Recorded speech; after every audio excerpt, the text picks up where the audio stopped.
Hello, Star Wars fans. You know, there's just 65 days until Christmas 2022. Oh, and today I've got my friend Jason Ward on.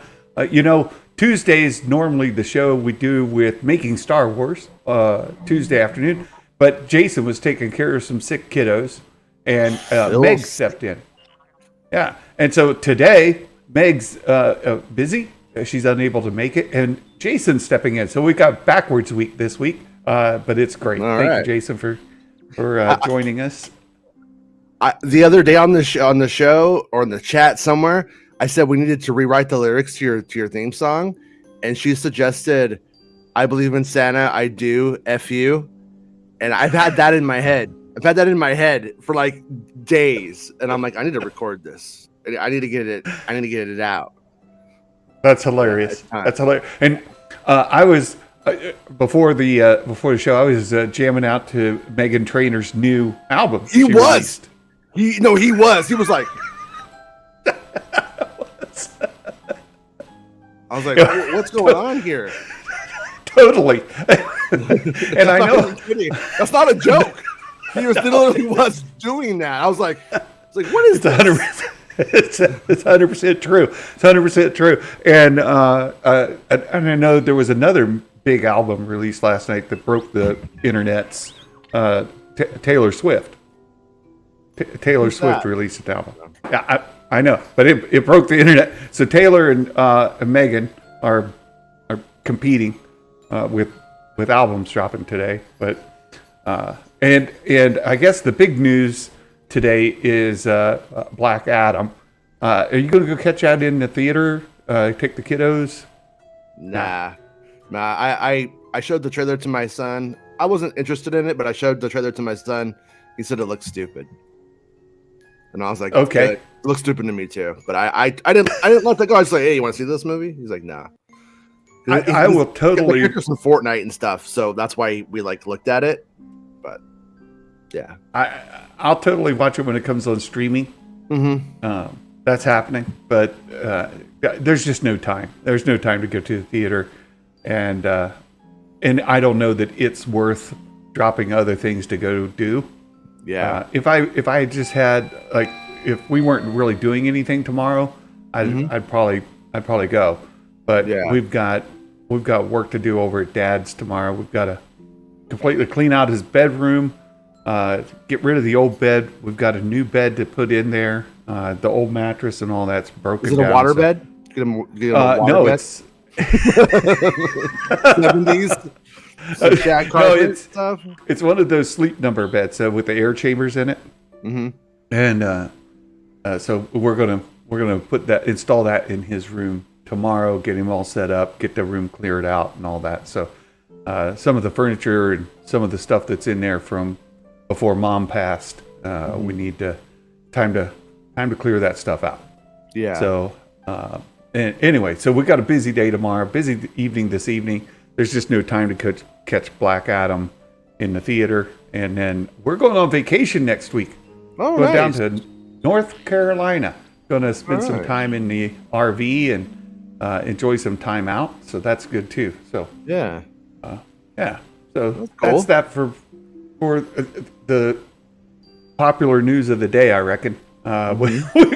We've got a lot of Star Wars stuff to talk about, and I wanted to kind of start with one that you mentioned on your show yesterday. I was kind of encouraging right before we went live this morning in the chat that you said 2025 a movie's happening. High or low. That's what a source of mine was saying that is what's in the cards for 2025. They said that if they're like, it's going to be Taika, and if it's not Taika, we would just do something else. So there's time we would have something else that we would put into production, which would be sounds to me like it would be one of those bad situations. If it wouldn't be the ideal situation. It's not uncommon for these kind of movies to go into production, like even Force Awakens, without having a finished script, story idea, and a draft or two. So, but I'm guessing that they must have other projects that they can go to if they needed to. But that's not to say that the Taika thing's not happening, because that's what I don't want to get misconstrued. I don't want somebody to go, oh, Taika's got a time bandits, therefore it can't happen or something like that. That's not, but 2025 Star Wars movie is coming, is going to happen. Well, I think that's a pretty big story. And it's kind of largely being missed at this point because, look, who cares? As you this mentioned, is where it matters. Okay, well, everything outside, don't care about them. I'm here for the Baymax, the Planet Fitness, the Fits, the Dawn, and so on. That's right. That's good. I think it's a big story because Taika's. There's all the talk about Taika's movie seems to be not moving anywhere. Of course, there's the deal on Patty Jenkins's movie is like dead in the water by hearing people's reports. Yeah, and of course we'll talk about it a little bit more. But Rian Johnson's not going to be filming any Star Wars anytime in the next 24 months. So it's just where is this movie going to come out of? Who's going to create it, and how's it going to, meet that 2025 deadline? Well, it's a Taika movie, and it's already well. I mean, it's already being like that. That's the. Let's put it this way: if Taika Waititi said, "I hate you, Star Wars," and walked away today, right? They could technically still get a Star Wars movie out, but the Taika movie's already had a premise. It's already been in production, in pre-production this whole time. Just because he hasn't written it and finished everything, like when they get things going, there's concept art, there's all kinds of work that's already been done. It's not as like everyone acts like nothing has happened on that movie at all because Taika Waititi didn't finish Draft 5. And that's just not the case. That's not how not just sitting there. Everybody's like, "Come on, dude, we really want to get going here, but we can't." Like it's not how it goes. There's been stuff happening in little pieces of the whole time. I'm pretty sure it will be the Taika film, and that's what they expect. They don't expect it not to be. The only thing that made any of this seem stupid was Kathleen Kennedy saying stupid stuff at Celebration. I think Kathleen Kennedy misspoke, didn't want to seem like she was misspeaking, and then she just leaned into it. Sometimes when you're a leader and you say the wrong thing, you just got to go like, I can't seem like I'm backtracking. I can't seem like I don't know what I'm talking about. So I just keep going. And that's what I think happened. Honestly, that's what I truly believe happened. When she was talking about the 2023 stuff. You're not wrong. I mean, that happens a lot of times. You're like, go up, I started down the road. I'm just going to lean into it and act like that was the plan all along. Yeah. Yeah. It happens. It happens to everybody. And as Baymax said, it means Christmas 2025. That's 3 years. That's 3 years out, right? Like it's we're not in the you're behind schedule on filming because for a movie 3 years out, you haven't started filming. So who's to say they're even running behind on with the schedule, right? Yeah, and with 3 years is what it took to get The Force Awakens done. Or actually, it was less than 3, a little less than 3. Well, kind of. That was a weird one. But anyways, Rogue One. You know what I mean? There's well enough time, but Baymax says is, I think, a lead I buried there is that it does mean the first month almost of 2025. So it's like 2026 almost. It's like crazy. Yeah, it's there's so much time. If they don't deliver one at that point, that would be actually super strange, wouldn't it? I mean, that would be real mass incompetence. That's where you would be like, because a lot of times fans who want a movie throw a little temper tantrum and go, Kathleen Kennedy's being incompetent. But it's like, we had a long discussion on my show yesterday. Chapek, Iger, the last two Disney president, the current Disney president and the last Disney president have said Disney Plus is the priority. And there was this investment and a pandemic that made it where it was like, we are going to invest in Star Wars through this right here. Yeah, we could put movies out in theaters. We could make movies, but the only place to get Star Wars is on Disney Plus. Therefore, Santa and Jason must have Disney Plus, and we've had it the whole freaking time. It totally works 100%. And in totality, if we were the kind of people who only went to the theater one time, they're making more money off of us through this model. You know what I mean? Every year. And I still think maybe not as much as the movies necessarily when you take all our families that we have to take and all that jazz. But point being, it's very predictable for them how much money. There's no, is everyone going to show up to watch Solo? Oh, nobody came. Oh no, like that's not going to happen on the Disney Plus model for them. It's very much a sure thing. So that's well. You listed a couple of things there that I think we can tie into some other discussions. And I saw a comment in here. I want to click on it first of all, just because it's a really cool name. It's Razik's Roughnecks. I love that name. Whoa. But anyway, this is her plan for destroying George's legacy to be complete after killing Indiana Jones off. Well, we've been talking about Kathleen. I want all white men dead. All white men must perish under the Kathy Kennedy regime. But wait, as a self-hating white man, I am here to help her. On Razak left off one of the biggest things of all time. The thing that's Jason's got hanging on his wall and cherishes every single day. Willow of good. Kill him. No.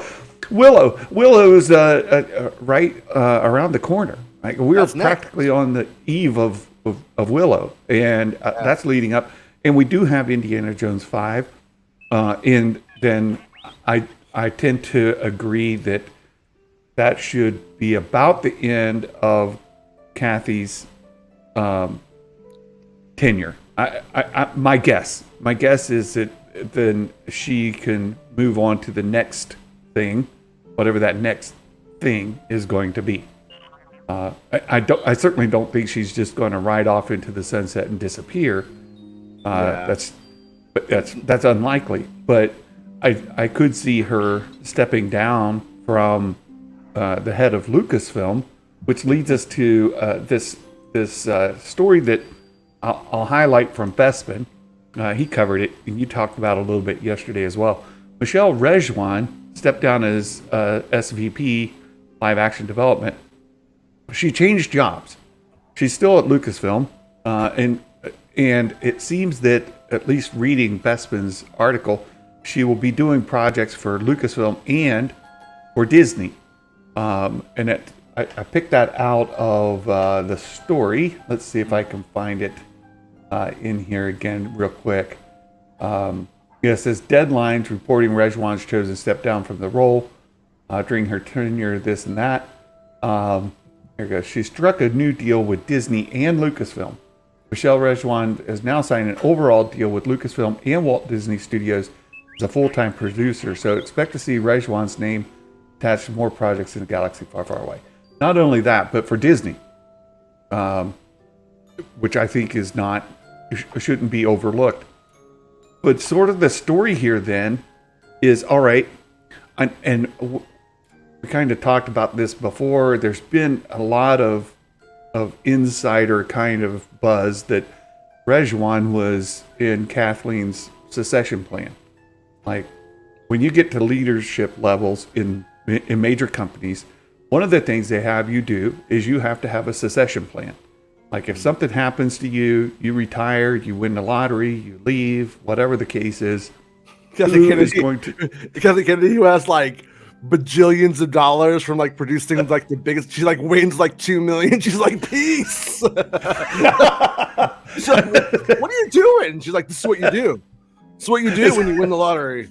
Kathy Kennedy win the lottery? When did you buy a lottery? She's like, I was buying a Bud Light, a big tall Bud Light after work one day, and I just bought a ticket and I won. Like, what are you doing? But the point is more though that should whatever the event is that you retire or leave, who's going to fill your shoes? Who's going to take the role? Who's going to keep the things that are in the air? Who's going to help land the next project? Who's going to move the business forward? And for the longest time, and especially when people were saying, you know who they ought to do? They ought to promote John to be Kathy's replacement. Yeah. And it's like, I'm not sure that's what Jon Favreau wants to do. Well, they should promote Dave Filoni to be, well, I'm not sure that's the plan. But the plan that we've heard for a long time, some of us who have been kind of getting news behind the wall, is that Michelle was in that succession plan for Kathy. It wasn't John, it wasn't Dave, it was Michelle. And it was a little bit of a little bit of a caution to Star Wars fans wishing Kathleen to leave. Like, well, you think a thing is going to happen. The thing you're thinking isn't a thing they're thinking, and the thing they're thinking isn't something that you're going to be super excited about. Well, the thing is, like, anybody who would just go like Dave Filoni. Dave Filoni's a creative. He's not a producer. Do you literally want to put handcuffs on the creativity of Dave Filoni and say, now you don't get to create because, actually being a producer and a president on these things requires you to actually produce and president. So therefore, you don't get to sit there and doodle, Ahsoka flying around with owls all day. Now you actually have to just produce. That's it. You don't want that. That would be ridiculous unless they totally changed the whole operating system there, how it works, from the way I understand how it works. So that would be a bad idea. But Kathleen Kennedy didn't win a lottery to get that job, did she? When she was producing E.T., the Indiana Jones films, the Back to the Future film, like I could go on and on. There was no one else more suited outside of Steven Spielberg himself to take the role. So no, she didn't win a lottery. She earned it. Like that's a really, really big distinction to make. So you'd have to be really, really ignorant of her filmography and how filmmaking works to actually believe that, because you're mad that it Luke Skywalker wasn't Buddy Luke or something in a movie. That's just not how it works. What I'm curious about is there's two things, and Rob brought up on your show yesterday, in between his rants, there was a thing that he said that's somewhat true. Michelle's career, Michelle Rejuan's career, is a lot stronger connected to J.J. Abrams, much as you mentioned, Kathleen was tied to Spielberg kind of thing. It sort of mirrors how Kathleen Kennedy goes in, it's a little bit of a different time. Like we were reading an article this week about a woman who designed some of Leia's costumes for Return of the Jedi, and Richard Marquand comes in and asks her to get him coffee. And he's like, I'm like an artist. I think she did it because she was just like, it's like the 80s. What am I going to do? But she starts off, as someone who's working on Abrams' staff, and then by the end of it's a producer. Ends up being a producer, and Kathleen Kennedy is much the same thing. She learned the filmmaking industry working under Spielberg, and then slowly became a producer, and then now was working on Star Wars by the end of it. And in certain ways, though, the big difference is she kind of jumps the line because of the way that Star Wars works, and Star Wars gets right to it. I'm not an apologist, Raz. I actually just tell it how it is. Always do, and that's why everybody hates me. The question. I've got a couple questions. The question for me with Michelle is: was this a move by Disney and Lucasfilm to keep her from jumping over to Bad Robot, and to retain her? Say, Michelle, what is it that you want to do in life, and we will put you in that place. allow you to do the thing that you're passionate about. And just from experience, I know that a lot of people get promoted to positions that they're miserable in, right? Absolutely miserable, because they did a good job at what they were doing, and they get promoted, and then they no longer get to do the thing that they're passionate about, that they love. And that's what we were kind of talking with Dave and John, like promote them where they have to look at budgets all day and approve what gets moved forward and get funding and go to the board meetings and talk to the board members and do that all day. You can't doodle anymore. You can't sketch outlines for shows anymore. You can't collaborate on these things, because you're going to be sitting in boardroom meetings and looking at numbers all day, right? That's what a producer does, though. That's it is what they do. So maybe it's perhaps Michelle got herself into that kind of role and said, no, I had a lot better time when I was doing this, and they keep her. Do you think Rob has this was a counter move to keep her from jumping to Bad Robot, or? Well, I think what Rob, I don't really exactly remember what he said 100%, but I think he was almost taking it as like when you go to depart, you get this deal, and that it you know what I mean? And the deal might not mean anything at all. That was sort of my takeaway, is we have to look and see what does she end up getting attached to after this to know what this actually means. Unless somebody just tells me, but nobody's told me. I mean, it seemed like there was a little bit of when I asked about it, I didn't really get an answer that I was satisfied with. So it's not really clear. And when she took over to be or when she became the Vice, it was like they were going to make episode 9. I think it was about the time of episode 9. And she was like, there wasn't a pandemic and they're going to be making a lot of films.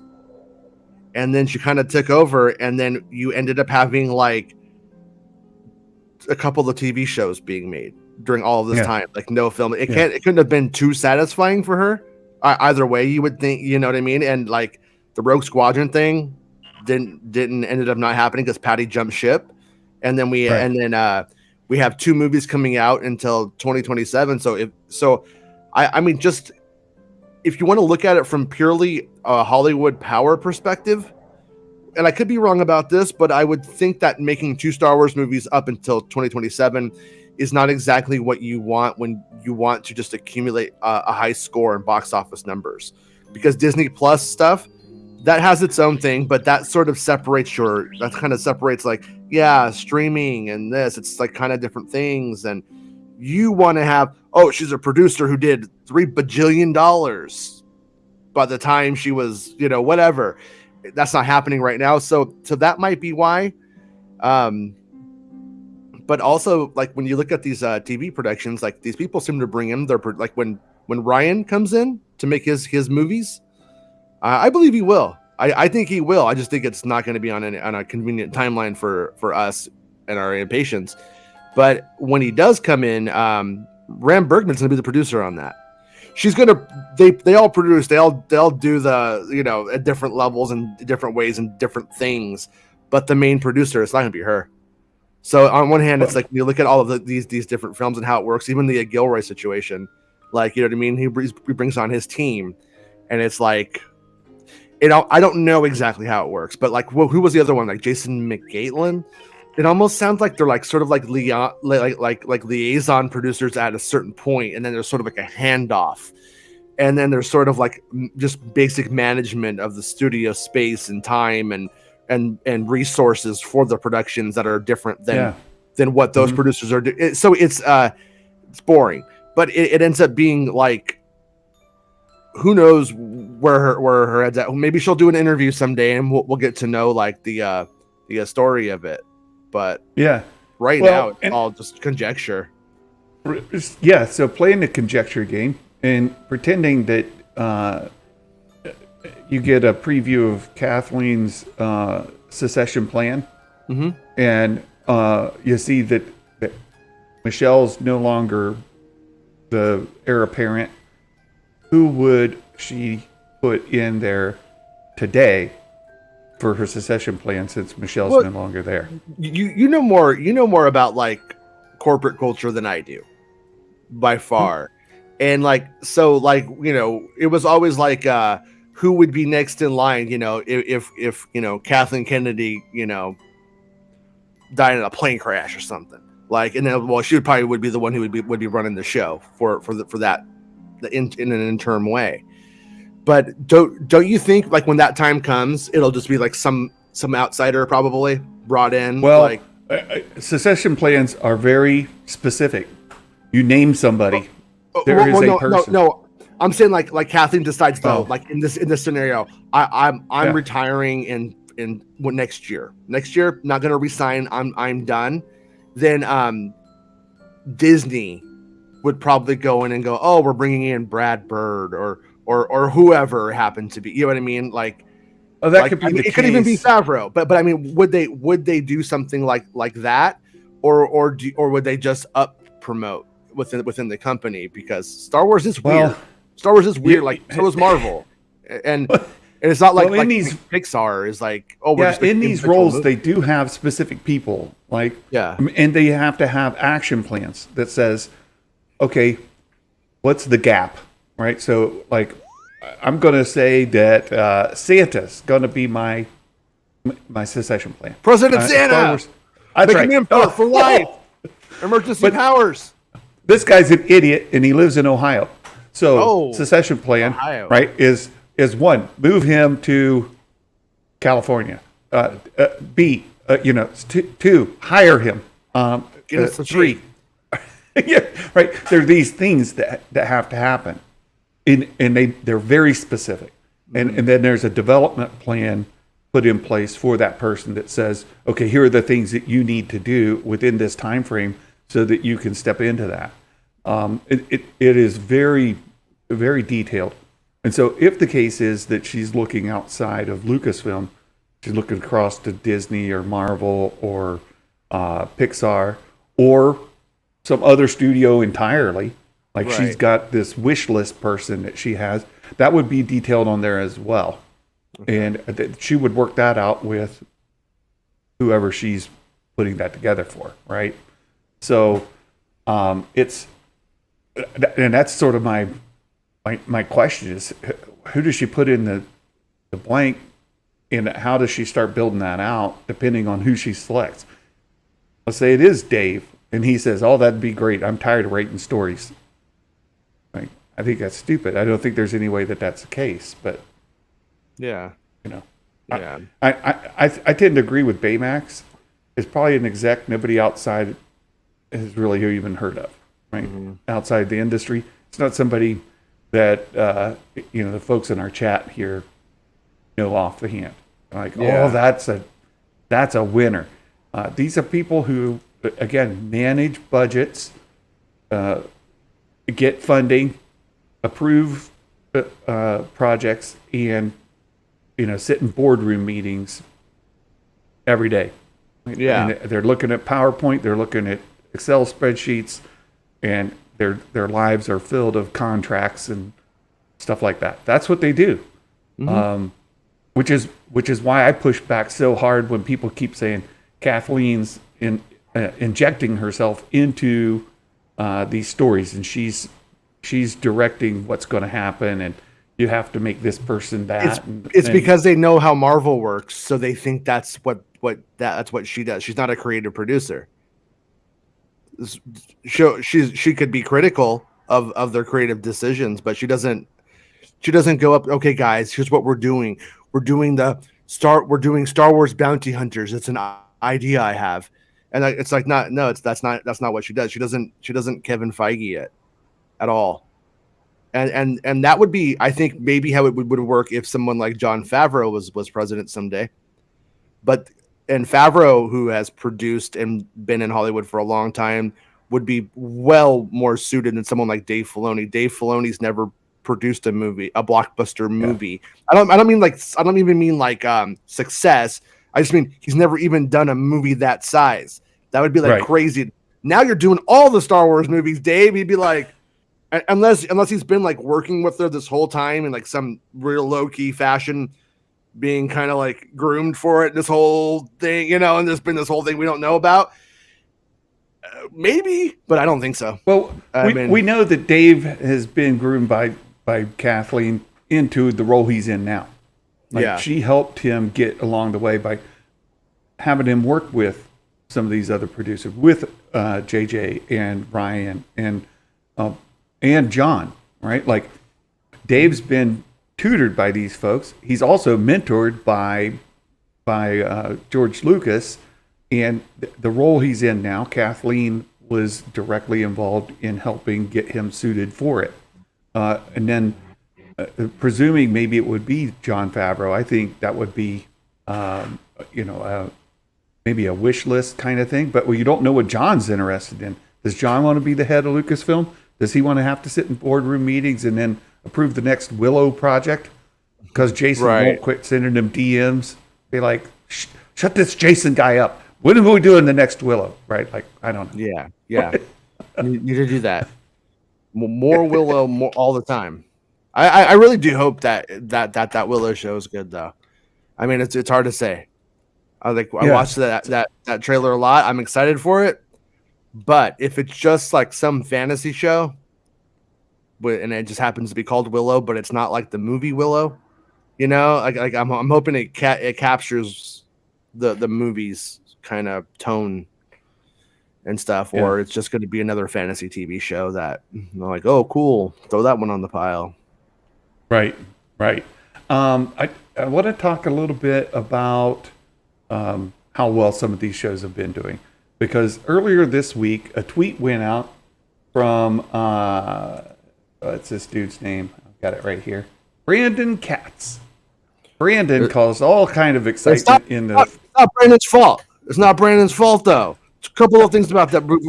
Those numbers were social media interaction numbers from the very start. Even though he corrects it here, people still got it wrong.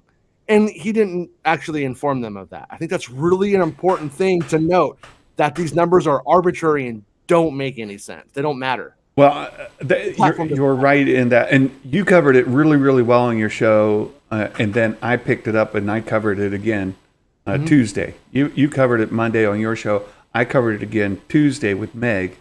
And this was Brandon's initial chart, the one that had Andor like flatlined at the bottom, was A, social media interaction, not views, and B, as Brandon says, he put the numbers in wrong. So first of all, it's not as flatlined as you thought it was. B, it was social media interactions, not views.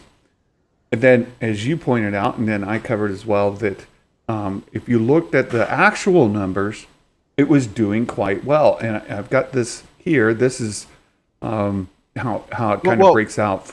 Really quickly, though, the actual service that he used there did their own actual Andor report. And I covered that thing. And it was like 29 times more popular than the average show.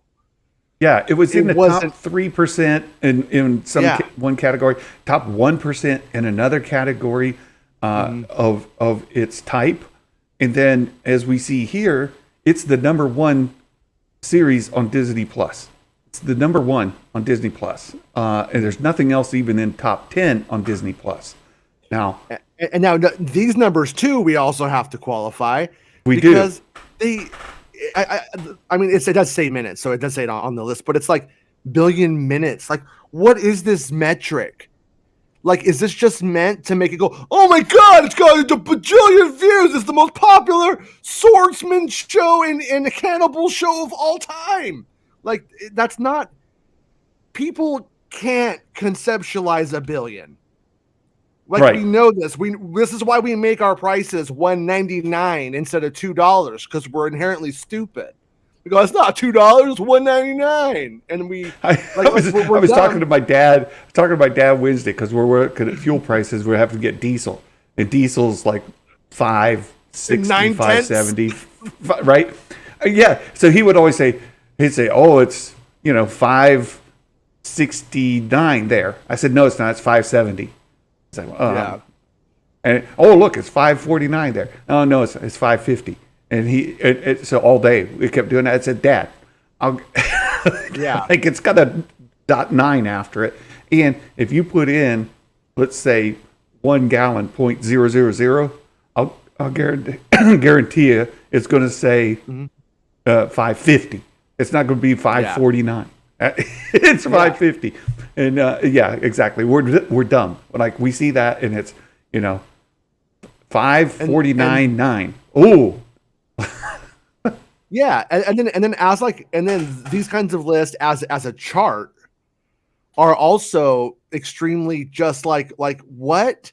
Like Dahmer, you could watch all of it at once. Did everybody watch every episode all at once? No, but I think most people actually kind of either start or and get right out, or they go all the way through on Netflix. That's how Netflix viewing habits tend to go. So you have like a whole series watch, so it gets 3.66 billion, which by the way, Dahmer's rocking it though. So I'm not trying to like take away from any of that. It is. But how do you go and then take Andor, which has 3 episodes come out in totality about the length of one of the Dahmer,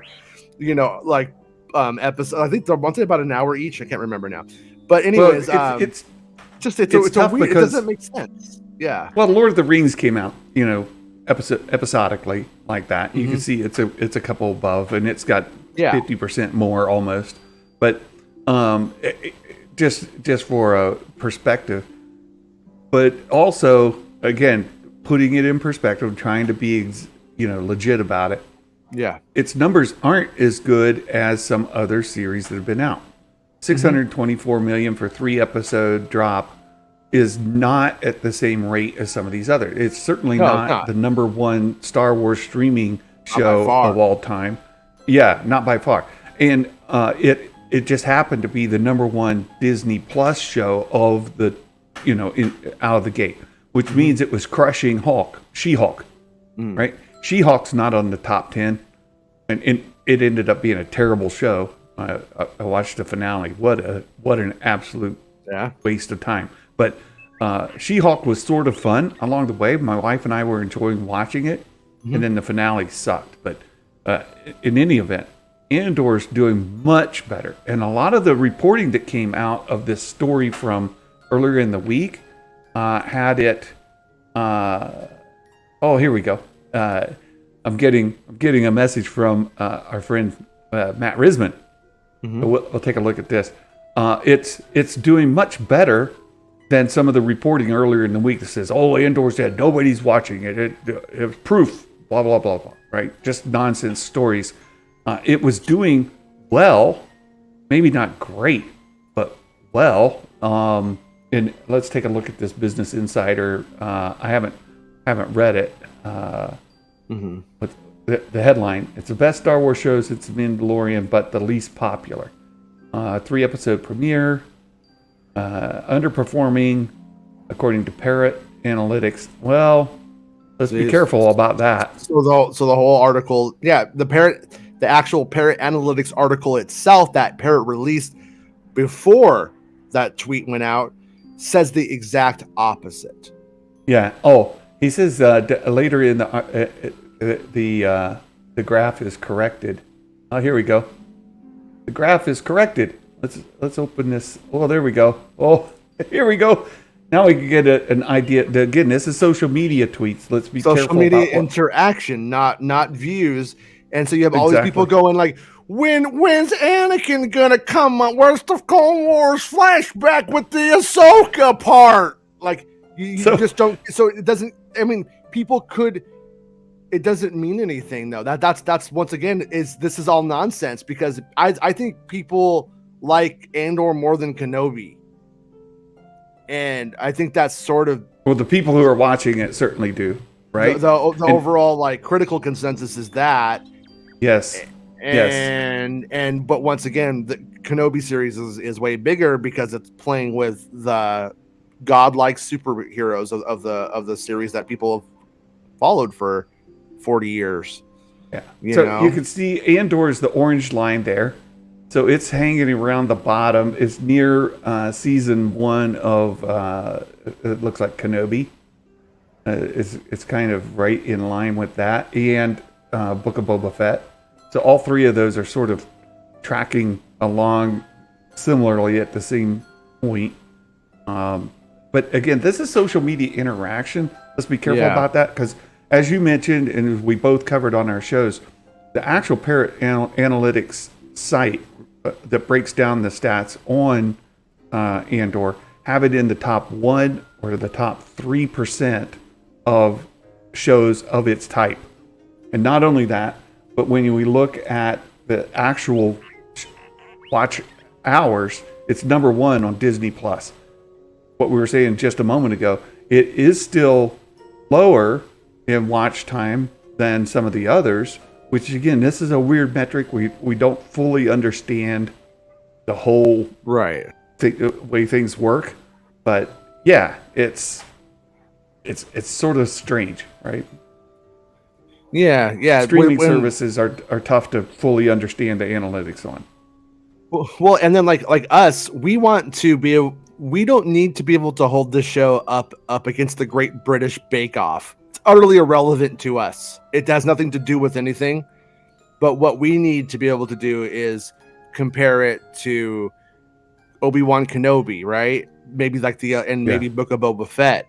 But even when we try to compare it to itself, we run into problems because it's a sort of a new platform. So like, I still think Mandalorian probably is the most popular show that they've ever done, but the numbers won't reflect it.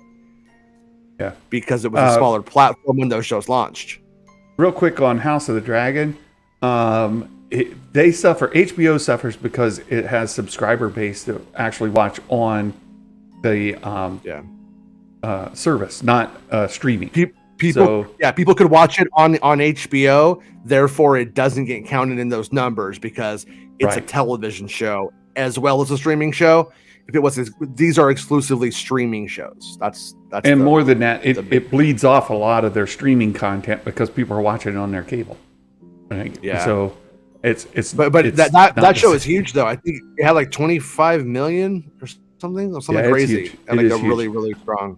So I think the deal, again, we're kind of doing a weekend review on some of this, is that the numbers about Andor that were reported over the last weekend and early in the week, even though, Jason, you tried to dive into it, I tried to dive into it. I knew something was off because I was like that article, the numbers don't track. And then I remember I went on your show. I was like, the Kenobi numbers don't make sense because Kenobi is the biggest Star Wars show by number, right? And that list did not reflect the big announcement. I was like, either Disney's lying about their numbers or this stuff is just and then we learned it was social media interaction and not viewership. Right. So and I completely agree with everybody that is watching the show. It's getting really high approval ratings by critics and viewers who are watching it, and that it will stand the test of time, and it will get more views. Like on those charts, you see Stranger Things still in the top 10. Well, it's been done for a little bit, right? And when Andor is done for a little bit, it's still going to hang around for a while because word of mouth, and as the show continues to pick up steam, which, by the way, we want to talk a little bit about episode 7. We'll get there in just a second. Episode 7, I thought, was a great follow-up to 6. Han Solo died. I couldn't believe it. Right? It was crazy. It was really good. And I enjoyed that episode so much. The breakdowns of it have been great. On your show, Meg, Star Wars Theory, Star Wars Explained, like all of the major Star Wars content creators are really high on Andor in the last 2 episodes. If 8, 9, 10, 11, 12 build on it, then it will only increase word of mouth, and that social interaction chart will go up. As the social interaction go up, views will go up, and it'll kind of lead in. The thing about the social interaction, it is a bit of a leading indicator. Like, what are people talking about at the water cooler? And Sure. if Andor's not on the list, then the word of mouth isn't going to pick up. But Yeah, no, yeah, it's true. If no one is mentioning it on social media, then no one's watching it. But at the same time, I don't know if this is still true, but some time ago, there was some statistic that only 3% of the American population is on Twitter.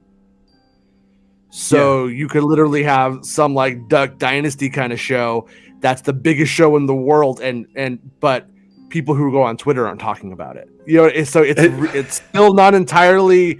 We're always in that real gray area when we try to get. If the companies won't give us the actual straight numbers, here's how many people watched that episode in the first week. Then we're just playing this weird guessing game, and people are going to start making numbers bad to suit a narrative or good to suit a narrative. What they wish was the reality. Yeah, these numbers make me mad. That's why I don't like math and I don't want to go to school. Right? Well, I think Baymax put it well. It's a good heat map. It shows you what people talk about. Yeah. And it reminds me like heat maps with eyes, Baymax. New show coming to Star Wars Santa Channel. My eyes were opened up about international sports, for example, as you're talking about, right? Like here in the United States, NFL football seems to be like the thing everybody talks about the most. And soccer doesn't make the list. Doesn't make the list, like for the most part, right? It's a niche group that only like fringe people watch. But leave the United States, soccer is by far the number one sport in the world.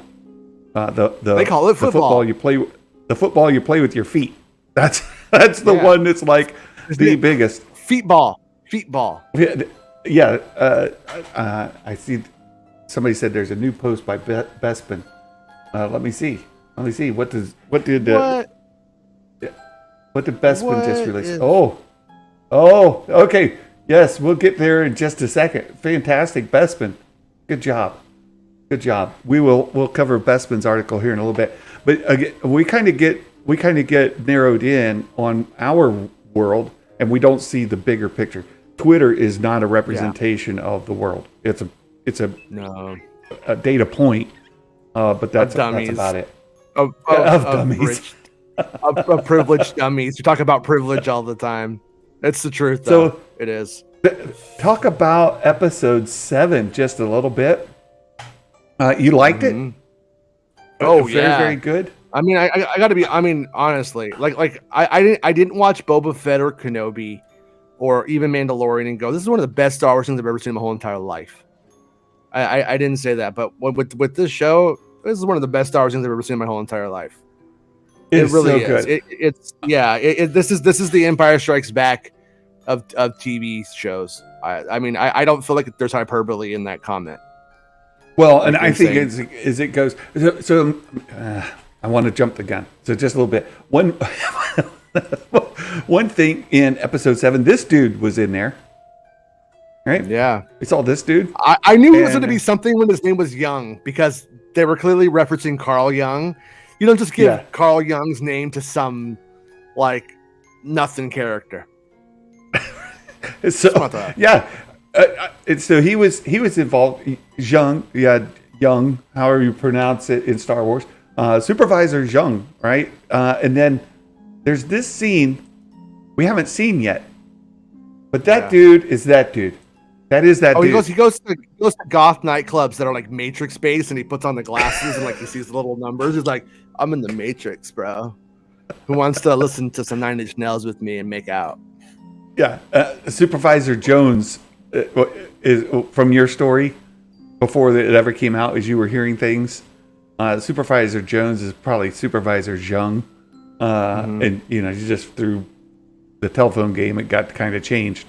But yes, his role is not over. He has got a bigger role to play. And it's interesting. The first thing I thought about seeing him dressed like this in that kind of atmosphere is he headed to go see Cyril. I don't know, but he's definitely kind of covert here. He's covering up his insignia. Everyone just got berated for not abusing the emergency powers at that table. Like everyone loved that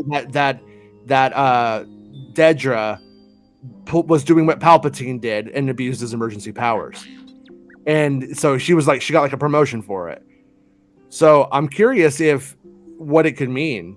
I mean, this thing right here, it just might mean that if they're all going full Dedra now and trying to get that promotion, trying to sniff out and a rebel. And but is he the person that Mothma was talking about too?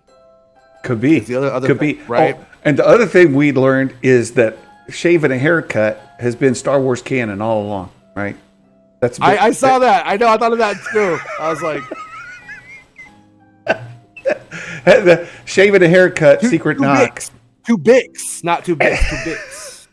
Two Bix, right? Is that that's a good way to shave and a haircut. Two Bix. Yeah. It's great. Turns out Bix is from a planet where the women grow big mustaches and goatees if they're shaving. I was so entertained by that when I heard it. I was like, wait, that was shaving a haircut. Wait. And I haven't heard even one person complain about it. So that's good. Most of the time when real world stuff makes itself into Star Wars, people are like, you put a real world joke in shaving a haircut, right? And it was right there. It was great. I loved it. Yeah, I was thinking about that balance the other day. I was like, you don't want them to like take away the exoticism of Star Wars, but you don't want the rudimentary, mundane aspects of life to then be like, look at this thing we designed. We don't have coffee. We have calf. Oh, it's calf. It's like coffee, everybody. Like you don't. I'm. That's a bad example because I didn't say that. Yeah, it's not. It's a good example because Timothy Zahn said he got in all kinds of hot water for putting hot chocolate into the Thrawn novel, and it just blew up. Like people were like, "Oh, not my Star Wars hot chocolate."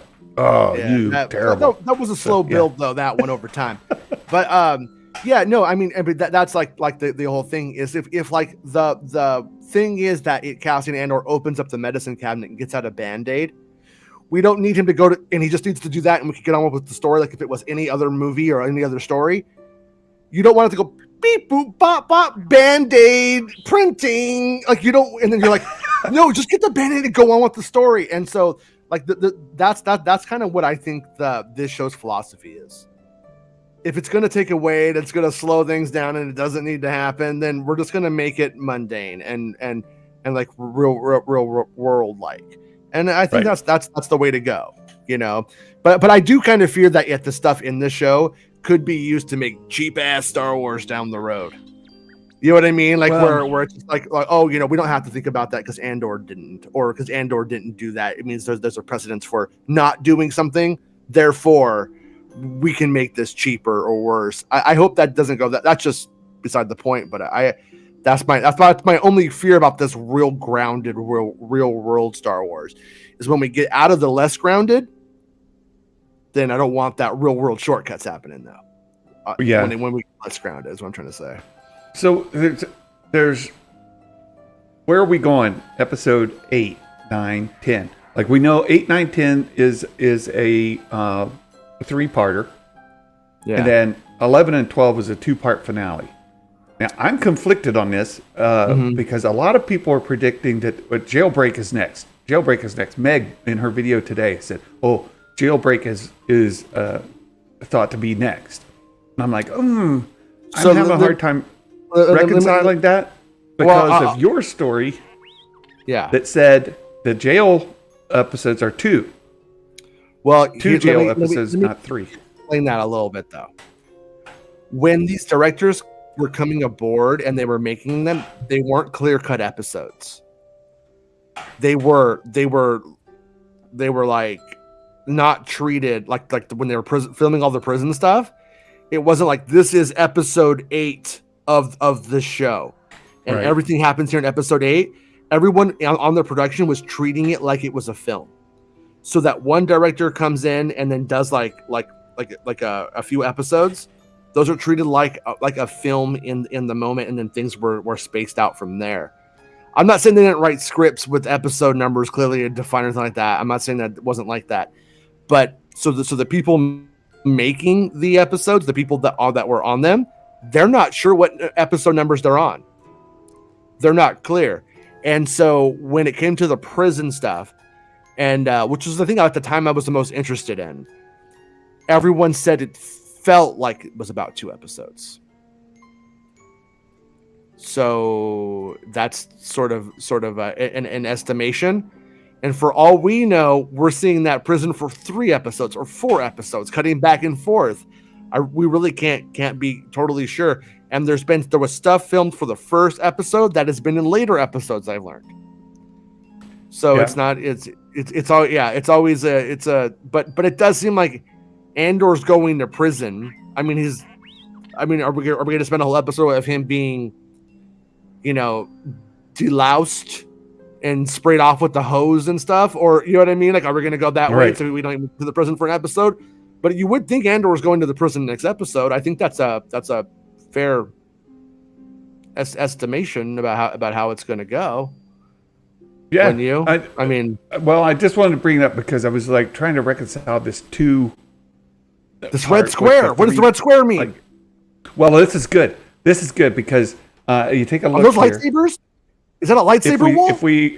If we focus in just a little bit more, you can see this tube with the windows in it. Right? You see my house. Yeah. You can see that it's got it's not gantry. I don't know. Is that a gantry? Yeah. There looks like that. Mm-hmm. Right. They're not exactly saying this has got 1, 2 above and 2 below. Like 2 layers. Like these windows, like double layered one. Yeah.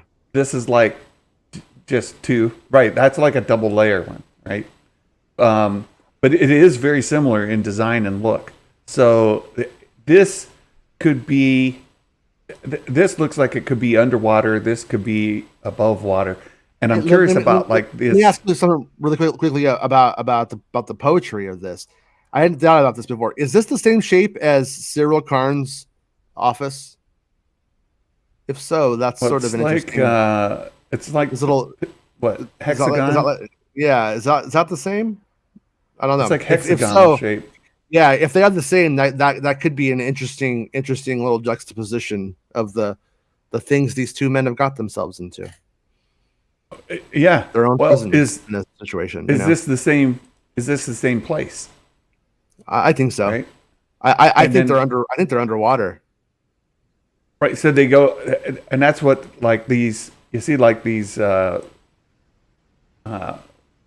whirlpools at the corners, right? Like draining the water away. Maybe that's how they go up, or they drain the water away, or as it's rising, the water's draining away through the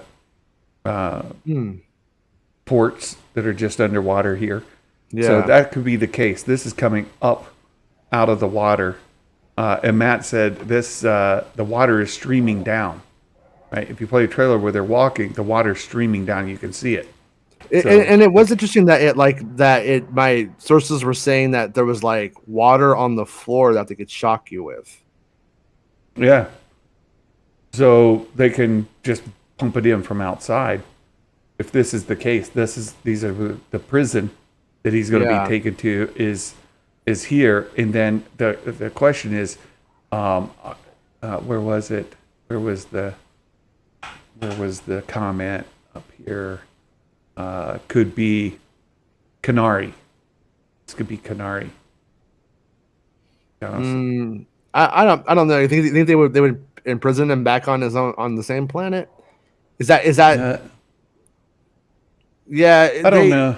There was a disaster there. It's not supposed to be safe to live there anymore. Maybe that's not true though.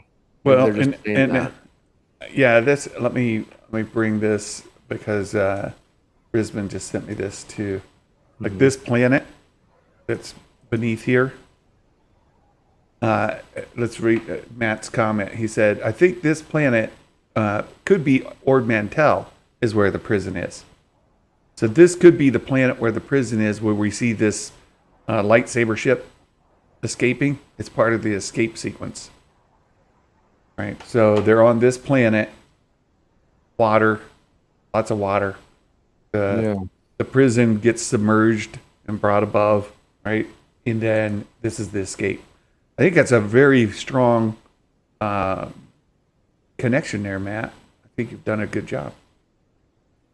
You might be onto something, Detective Risman. It could be. It absolutely could be. I'm also curious about this article that your friend over at the Bespin.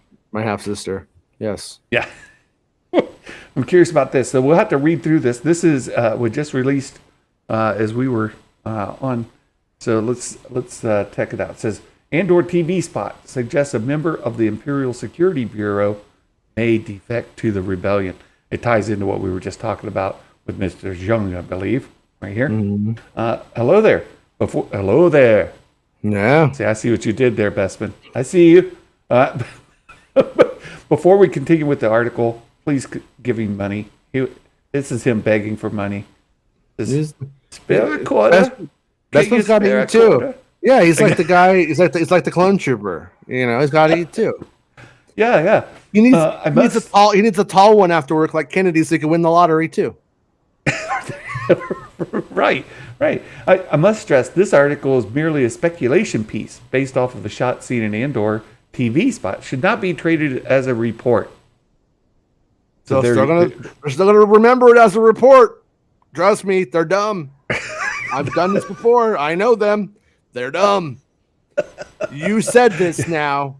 Says some guy on Reddit while saying you suck at what you do when you don't. That's happening. That's gonna happen. That's for sure. Yeah. Yesterday, an image of ISB officers looking at a hologram of Cassian Look Andor. at this ad. Look at this ad below. The choice is yours. So Naughty. This is the photo he's mentioning right here. Oh yeah, that one that came out on the Instagram on accident. Yes. Right. And apparently it's from one of the. Yeah, they got rid of it real quick, but it was already in a TV spot, so it's in a TV spot, right? Yeah. Right. So hologram. Here, I need to do this because you're distracted. I picked naughty. Hologram of Cassian Andor. The same hologram Cyril Karn used earlier in the series. Made the rounds as apparent leak for a future episode. But when digging through various promotional material, I discovered the scene had actually shown up at a TV spot. It was released last month. But within the same television spot, I noticed something that could possibly be considered more revealing of a plot point to come later this season. Dun, dun, dun. Naughty. It's naughty. Okay, there it is. In a brief shot, we see Supervisor Jung, played by Robert Eames, entering what appears to be a dimly lit and grimy elevator dressed in a dark clothing with a worrisome look on his face. A voiceover from Mon Mothma echoes, "There's a new spy every day." As we see Jung. How about that? Jung's choice of clothing and surroundings are a far cry from his crisp white ISB uniform, pristine Imperial facilities. I haven't seen much of Jung in the series, and most recently saw him getting criticized by Major Partagaz as he made a reference to Scarif. Given his surroundings, I wonder if Eames has ventured into the underbelly of Coruscant. For what reason, I don't know. But it's not out of the realm of possibility that perhaps he's an informant for Luthen or for Kleya, both of whom are located on the planet. Wouldn't be the first time we saw an Imperial employee secretly working for a growing rebellion, right? Gorn, R.I.P. R.I.P. Gorn. Or Gorn. They didn't even show you die on screen, right, Gorn? That is actually the biggest flaw in the whole series so far, is the coverage of Gorn's death. We didn't need slow piano in slow motion. We didn't need to Braveheart it. But he's not even really facing the camera when he gets shot. It's not even clear that it's him. I had to watch it a couple times to catch it. Exactly. It says it's significant names amongst the ISB actors, so you expect he may have somewhat bigger role to play than what we've seen in the series so far. Yeah. Nothing major, but the shot, at least to me, could point towards an exciting development in the series. but I could also be reading far too much into the footage. Be careful. However, in this series show run by the mastermind behind Bourne franchise, Tony Gilroy, and touted as a spy espionage thriller, it does feel entirely possible within the genre and in Gilroy's hands. So there you go. And please give him money. Because that could be, I mean that there's so many things that can be. Dedra could be like, meet me in the lower levels, be inconspicuous.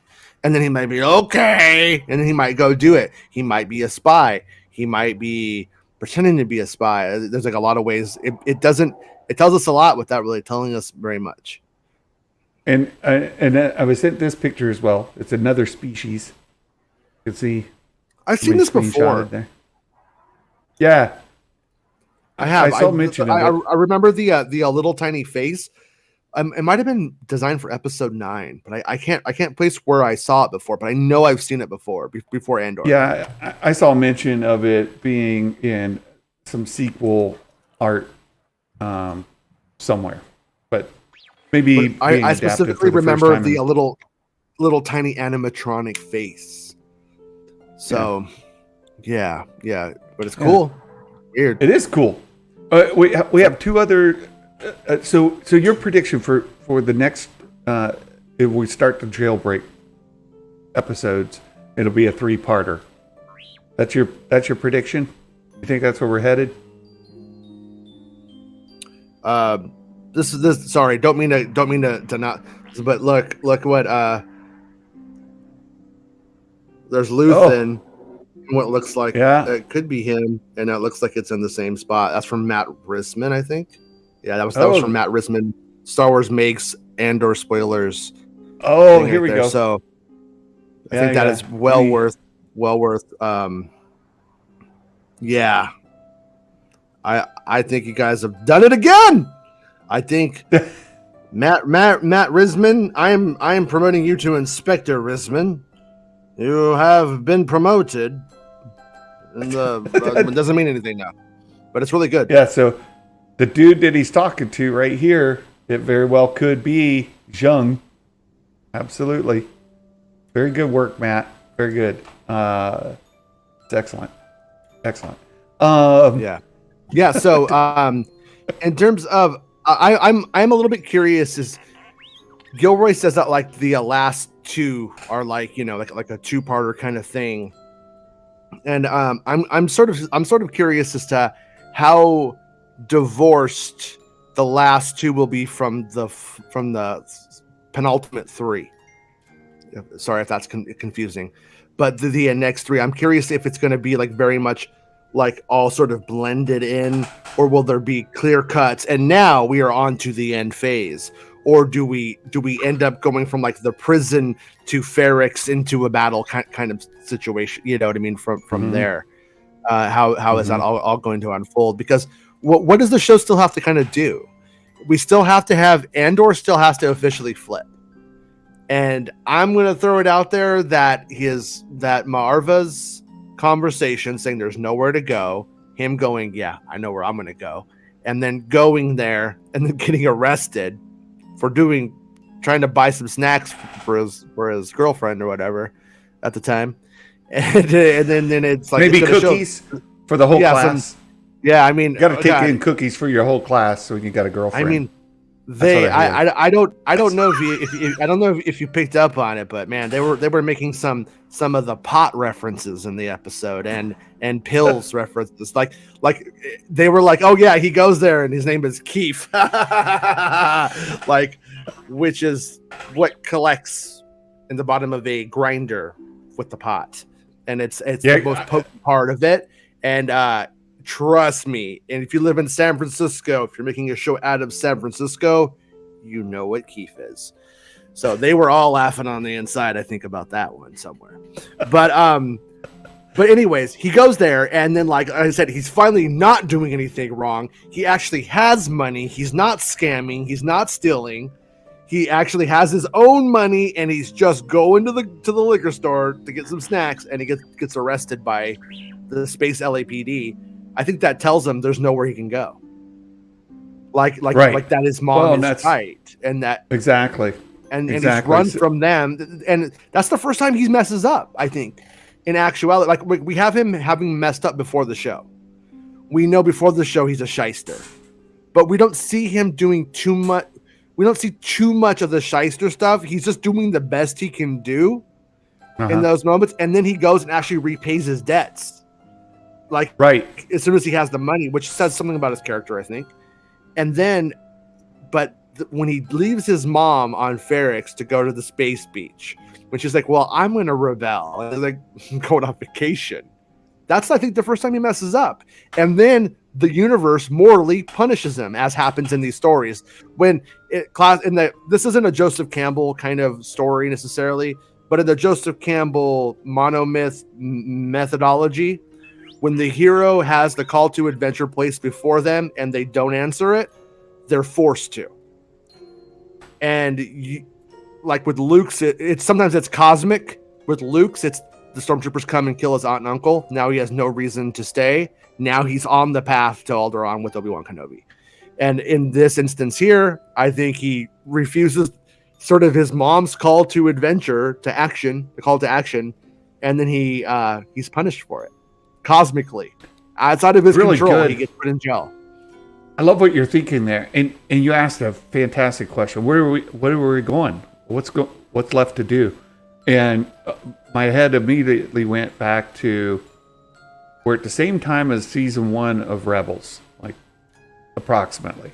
There's an overlap, and Meg is speculating about who from Rebels could make a crossover, which is fun. And the one name that she mentioned, she didn't really focus on it, but Ryder Azadi. I'm dying to see him in live action. He would be a great character, mainly because he's bald and has a white beard. You know, Yeah, we need more up with those representation of bald guys with white bald beards. white men. We need more of them, I guess. Yeah, I mean, You know what I'm saying? I'm saying Lobot, a Star Wars story. Come on. Ryder Azadi. No, I would love to see Ryder in live action, but it's going on at the same time. So I'm like, okay, well, what's going on? And the monomyth, the hero's journey, he has turned down the call, and we know that eventually he responds. Right? He is going to become, but he hasn't yet. Really good, Jason. That was fantastic. Two other stories to kind of touch base on here. Is Tales of the Jedi. That comes out next week. We're almost there. And again, I pulled up Bespin, just trying to give the guy some credit here. He's my favorite. He's my favorite of the website writers. But he gives credit here to Eckhart's Ladder, who had tweeted out, and then he kind of put it together. I like Eckhart's Ladder too. I think it's I enjoy the videos.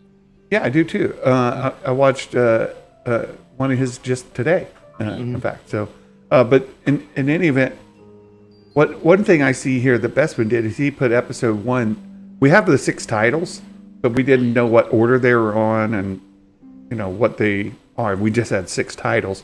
Here he put episode 1 is Life and Death, presumably, and 17 minutes, and episode 6 Coda with 14 minutes. Not sure, and we have 3 minutes of credits on all of the credits. Will be about the same for all of them. So that's really like a 14-minute episode. That's really like an 11-minute. That's really a 10-minute. That's really right. That's really a 12-minute. That's really a 7-minute. Actually, when they showed that 1.5 at Celebration, people said it was 7 minutes, and so get your expectations in check. That's what I keep doing for myself. I'm very excited about the story components of this series, but I keep trying to tell myself this is just like an episode of a TV show at the end of the day. Yeah, with a lot happening. Yeah, they're short. Think Visions, right? Yeah. This is the annual shorts series. So last year it was Visions. This year's Tales of the Jedi.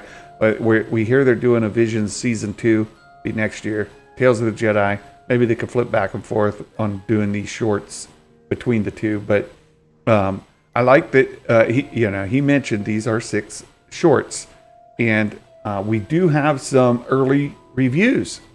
Folks who have seen the show already, Christian Harloff was one of them. And here's the direct. It's an emotional blast to the past. Fills some blanks in the prequel trilogy. So our prequel stands. Here you go. Short enough to make for an easy watch. Intriguing new details. And there you go. Must see for all Star Wars fans. Right? The Disinsider. A joy to watch. A great companion to Clone Wars in many ways. Fun stuff, but when it gets dark when it needs to be, with appearances from familiar faces. Right? So Ahsoka and Dooku. There's Christian Harloff. Episode 4 might be one of the best episodes of Star Wars animation maybe ever. I heard that on his review. Cinelinks, they said, incredibly happy to confirm the shorts all whip great amounts of booty. One short did. But also remember, he does karate in his front yard and posted on Twitter. So, there's that. I don't know what he knows about whipping ass. Murphy's Multiverse, beautiful and powerful. Dooku and Ahsoka favorites of Filoni's. So much depth in so little time. So it looks like the reactions are good. The early reviews are good. They are, but they're always going to be at the same. I mean, I don't think it's going to be a bad show, but they're always going to be because of that insider outsider sort of vibe of getting the screeners becomes fantastic. So you're gonna have to judge it for yourself. Yeah. That Cinelinks guy is such a douche. He really is. He's such a pander. Oh, I don't have any friends in real life, so everybody, if I gang up on him, will you be my friend? And it's like, you don't need to gang up on me, dude. You ain't got nothing on me. You fucking, what do you get? You get like a casting thing from a casting guy, and you think we're the same thing, dude. You got a long way to go before you're in my league, buddy. This is the majors up here, bro. You're down there in the minors. You're playing t-ball, buddy. Right. Sorry. Well, and lastly, it's a Chewbacca. It's a Bothan. It is one of the noisemakers. It's a little Bothan spy. Look at him. Look at her. Hang on. There you go. So the last article here is it kind of ties into that big. I think it's a story you should write, but it's a big news thing. 2025. There's going to be a movie, right? But but they're already saying that. That's why I'm not. Like it's just me saying that what people are saying counter to it is wrong. That's why I'm not. Right. I mean, it's literally what they're saying, and yeah, they're gonna do it. Right. This is Piper. Yeah, Baymax knows. Yeah. This is Piper. But here we have Ryan Johnson was interviewed by. This is not an old article. This isn't an old Variety article. It's a new one. It just came out yesterday. And in there, Ryan Johnson was asked again about his Star Wars trilogy. And in the article, they did the interview. He says he's been making the rounds, doing his thing, but one thing fans are dying to know, will he ever make his proposed Star Wars trilogy? Ryan answers, I've talked to Kathy about it, and we're still talking about it. So this is yesterday. He's saying this. Take it with whatever believability you have in Ryan's truthfulness here. But he wouldn't lie about that. She said sort of the same thing. Says, I had such an amazing experience making The Last Jedi. It's just a matter of skill. Right? It's entirely a matter of scheduling. No, you don't. That's not how you say it in Star Wars. It's scheduling. Scheduling. Well, I got to get Meg to read that. Scheduling. He says, for me, putting this out and making the next one of these, the Knives Out trilogy, he says the answer is I don't know. And then they say, when asked directly if we will get definitively see Ryan Johnson's Star Wars trilogy in the future, he answers, God, I hope so. There you go. That's it. And then you can listen to the article, to the full interview here. So If you think about it, his proposal and his pitch and all that stuff that they originally were like into was a trilogy. And right now they're coming off of the last Star Wars movie we had was a trilogy film. Think about that. Yeah. I mean, we and then so they clearly wanted to do some standalones before getting into another saga. And I think that regardless of his success that he's had and well-earned success, I'd say, it's totally an issue of, I think that they're not, we don't want to go right to another saga of films at the moment. I think that was the plan at one point, was to go make the Game of Thrones guys movies. There was supposed to be like this saga that already that didn't happen before we even got to the Ryan stuff. So it was never supposed to be like the next thing, which is how it's treated. Now, I'm not saying it's ever going to happen. It wouldn't surprise me if it never did happen, but I do think that they're not lying when they say that they intend to. So I also think that they intended to make Rogue Squadron as well. So let me ask this, just your own personal opinion. Would you like him to get to make this trilogy more than anything, or no? That would be my outs. Yeah, pretty much. He's probably like in my top two. I wouldn't mind a Matt Reeves, the Planet of the Apes, the Batman filmmaker. I think he's the closest thing to a cinematic version of Tony Gilroy. When I say cinematic, Tony Gilroy's cinematic already, but I mean like in terms of like a popcorny, everybody can like kind of get behind this. This is more for everyone kind of thing. I think his takes on Planet of the Apes and the Batman, I think there was a lot of gold there. I think that would really be really good with Star Wars. So, but outside that, the Last Jedi, if you take away any of your, if it wasn't Luke Skywalker, I think most fans would be like, "Oh, this is good." But the problem is that he was dealing with legacy stuff, and the truth is, it doesn't matter who was making that legacy stuff. You were going to make someone mad. If you had made Luke Skywalker, buddy Luke Skywalker from The Mandalorian, I wouldn't have liked it. Well, yeah, I wouldn't have liked it, and then other people like it. Other people want that. So there was no, it would just be inverted. But my point is, you can't look at a shot in that thing or look at the script for The Last Jedi and go, this is bad. It's actually very much, I'm going to say, even practically objectively, not bad. Well, I always place blame for the legacy characters not being featured post Return of the Jedi directly on George Lucas's shoulders. Yeah, he had a choice to make when he made the prequels or sequels, and he could have made sequels with Mark and Carrie and Harrison right then, and they would have been more in their prime. When instead of the prequels, we could have gotten the sequels, and he could have told that story with the Luke Skywalker people wanted, or say they wanted anyway. We would have seen how that would have gone. So I always place that on him. I don't place it on JJ or Ryan. I'm fine with what they did. And but even the problems that people have were there before Ryan comes on board, though. Han and Leia being divorced, Luke Skywalker being marooned on a planet for like all that stuff was also inherited by him. Right. And so he wanted that stuff. I'm kind of two opinions on Rian Johnson doing a trilogy. Mm-hmm. Personally, I love the sequels. I absolutely love them. Last Jedi is my second favorite of the sequels, and I enjoy rewatching it. I love it. Yeah.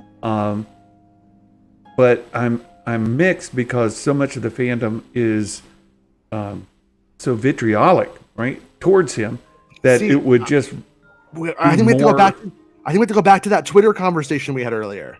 That 3% of Twitter is on 3% of the population is on Twitter.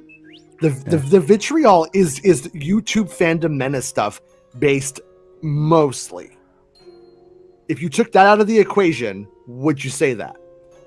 If the fandom menace didn't exist, would you still think? I don't see people going, that Ryan Johnson when you just talk about Star Wars to somebody on the street. I don't hear any of that. I don't think people know who he is, to be honest with you. I think you're largely right. And also most of the people that were fueling that are out of the algorithm now. Their gaming thing that they had is not what it once was.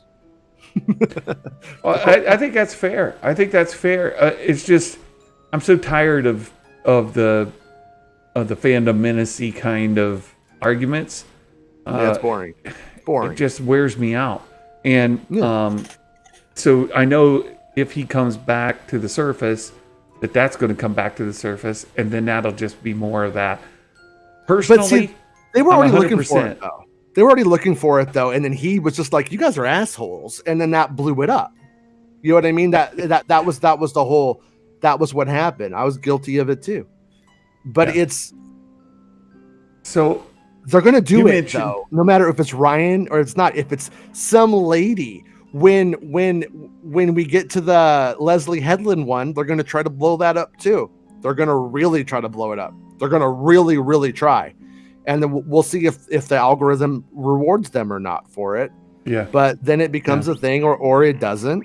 But it doesn't. It's like they're not doing it when he makes a Knives Out movie. They're only doing it when they get gripped off of the Star Wars thing and make that. So it's not Ryan. There's nothing about Ryan Johnson that is inherently, kindling to some fire. It's not. They were already trying to do this stuff on The Force Awakens. Like, I mean, I was writing about it heavily. It wasn't catching. It didn't catch until 2017. Yeah. And today it seems like people are kind of over the shit.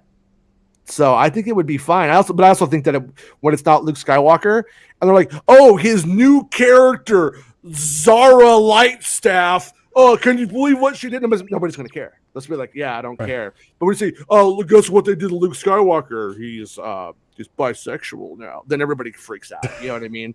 Like, it's just not. It won't be. I don't think it's going to apply. I don't think you should worry. Yeah, I'm done with the legacy characters in live action. And well, to be fair, I mean, Carrie's passed, and really, Mark is really the only one who is maybe interested in doing more. Harrison's not really. I mean, you write him a check, he'll show up. But I for legacy characters, I would love to see their stories told in animation. I'd love to see that, but we'll see. You mentioned Ryan was maybe in your top two, your dream director that you would get, right? My dream director that I don't know they'll ever get, it would be Peter Jackson. I would love to see Peter Jackson do some Star Wars. What else is Peter Jackson doing? Right? I don't know. Give me, send him back down to New Zealand. And do Knights of the Old Republic with Peter Jackson. Do it. I'm on board. Yeah, I think that'd be great. So that's my own take on it. I don't know. Yeah, I don't know if he would. I wonder if he's like in a mindset of like I don't want to do anything that big and that much focus. But then those Hobbit movies weren't really well received, and he might want to have something else that's sort of a win. A big win. When he did the Lord of the Rings, he did all of those like in 5 years. Right? He just they stayed down there. They did the entire thing, and then they got released. And Kathy said we're looking for a director who'll be on board for like 5 years. Say, Peter, we've got a deal for you. You got 5 years. Go make your movies. And all three of them. You just make all of them, and then we'll do this. That'd be great. Yeah, I would love Hobbit movies though. I was able to watch the original Lord of the Rings movies. Honestly, I don't love them. I had a good time watching them in the theater, but that's kind of where it started and stopped for me. It was a good time to go to the movies. I had fun, and then but I tried to watch the Hobbit movie. I actually snuck into the Hobbit. I was like watching something. I watched Life of Pi, and it was pretty good. And I was like, oh, I'm gonna go. I'm just gonna go watch the Hobbit now. And I just went and walked into the theater, sat down. They were washing dishes for like 45 minutes. I had to go. I was like, I'm done. When I was a kid, every year I got excited to see the Hobbit animated movie. The one with Anthony Daniels as Legolas. Frodo of the 5 fingers. Yeah. 4 fingers. Yeah. But, you know. Did you know that Anthony Daniels is Legolas? No. Yeah. No, I did not. Yeah, 3PO's your Legolas in that. That's fantastic. Pretty sure. It's fantastic. I need to tell the Mike Porter dad joke since he's got to go. Right? He's got to go to back therapy. Let's do the joke and then I'll come back to the story. It says, and this is not Star Wars, but it's still. What happened when the new anti-hero showed up? Well, most of the world didn't know him from Black Adam.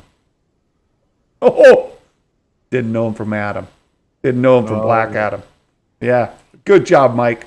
Oh, I appreciate it. It's quite timely with the Black Adam joke on. I'm gonna chalk that one up to a back injury.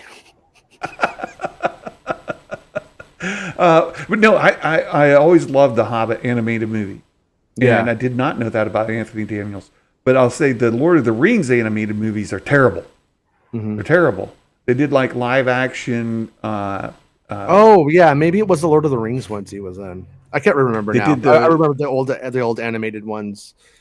Yeah. Yeah, the Lord of the Rings one is terrible, and they've got them like drawn over actual actors who like. It was weird. You can see like the actual actors there, and they just like traced over them. Yeah, it's weird. Yeah, and it's terrible. It's terrible. But the Lord of the Rings one is great. Opposite on the movies. I love the Lord of the Rings movies. In the extended versions, they're great. The Hobbit movies, I still take the animated one over the live action.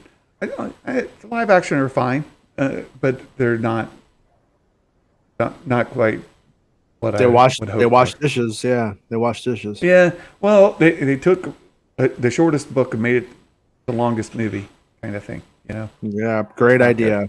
Good. Genius. Not good. Yeah. Think of that, guys. Whenever you guys go, is this episode's only 39 minutes? It's gonna suck. No, that doesn't mean anything. Doesn't mean anything. Rick, people always disagree with me. That's okay. I'm good with that. I'm good with it. But now, actually, if you go back and rewatch that, they've got Faramir and Boromir mixed up, and they've like the story's got story points that are just wrong. What are you talking about right now? I don't even know what that's how somebody feels when they hear us talking about Star Wars. What are you even? True. Boromir and Waramir? What? Look, I don't know what you're talking about. You don't combine them. They sound the same to me. For folks who follow Thor Skywalker, I'll give you this. Faramir, I'm also a stand for Faramir. I like Faramir. I know Thor Skywalker, he loves his Faramir. And his followers and his wife give him a hard time about it. There's a Mike Porter dad joke about using Faramir and pheromone, but I'm not willing to work it out in my head right now. Well, it's a dirty Faramir joke. Faramir is the one his dad wanted to burn alive, poured oil on him, and was like, "You let my good son get killed." I'm not here to king shame them. Whatever. Hey, you doing a show this afternoon? You gonna get Grumpy Rob on? Has Rob had a Snickers bar? Is Rob feeling better today? We're giving him a little nap. We're giving him a nap and a binky, and we're gonna see how it goes. He's growing. So okay. That's good. That's good. All right. Well, thank you, Jason. I appreciate you hanging out here with me and catching up on the Star Wars news of the week. It's been fun. Always good. Guys, make sure you go over to Making Star Wars, the Making Star Wars show, and show up over there later this afternoon. All right. So with that being said, you guys all, I hope you have a wonderful day. Thank you for being here, and until next time, my friends. Merry Christmas, and may the Force be with you always. Bye-bye.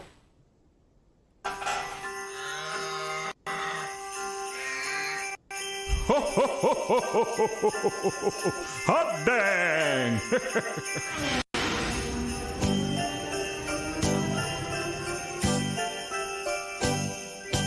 Talking through the news from a galaxy far away.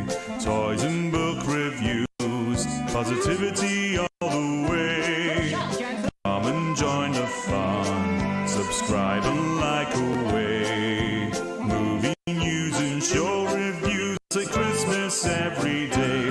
Oh, Star Wars Santa, Star Wars Santa, the Star Wars Santa Show.